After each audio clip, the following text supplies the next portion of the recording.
Thank you, John. In case you haven't been swept up in it yet, MASH mania is sweeping the country tonight. An estimated 110 million people were in front of their TV sets this evening to watch the final episode of MASH. And for one last time, they saw the characters of the 4077th try to make some sense out of an insane war. In the end, Winchester announced plans to go back home to Boston to work as a specialist in a hospital there. Father Mulcahy escaped a close call with a bomb that left him partially deaf. He went home to work with the deaf.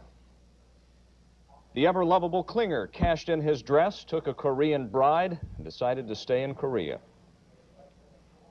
Colonel Potter decided to go into retirement and spend more time with his wife back in Missouri.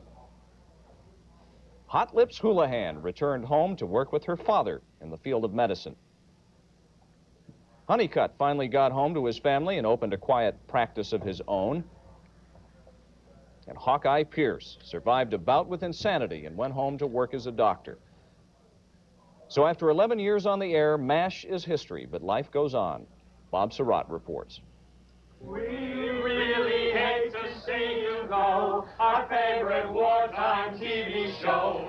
MASH said goodbye to active network duty tonight, and Army Green was very much in vogue around Chicago as MASH bashes were held almost any place that had a TV and liquid rations. Quiet, please. You want it loud.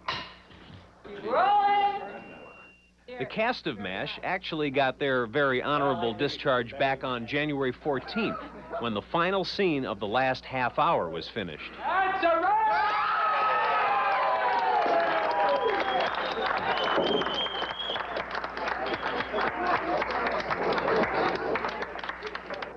I've done about 100 movies plus, and this is my 8th television series.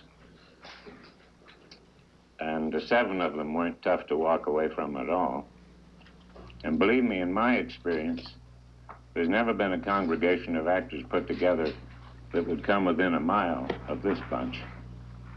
And I'm gonna miss them very much. MASH will always be part of me, and I always intend to be part of it.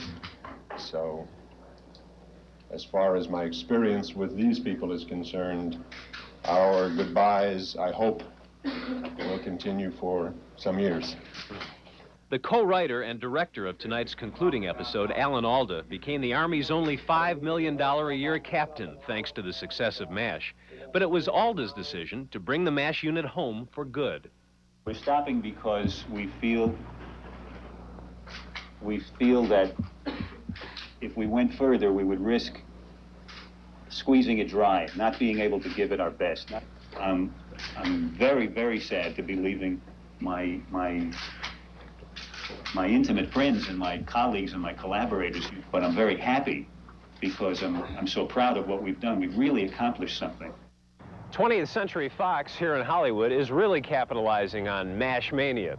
They've entered into licensing agreements for the manufacture and sale of everything from MASH.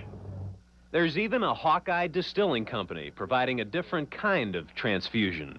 The T-shirts and hats will probably be around as long as MASH reruns. And next month, you'll be able to fight the Korean War yourself with, you knew this had to happen, the MASH video game.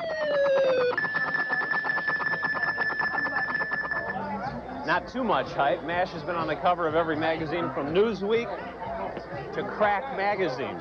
The reaction here was very good when the show ended, and I'm sure it was echoed around Chicago and the nation. A few tears and a few cheers, too. What now after MASH?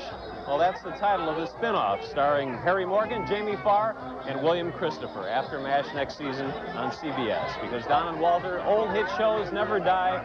They just rerun. And in 176 cities in this country, MASH will keep the Korean War going for a while.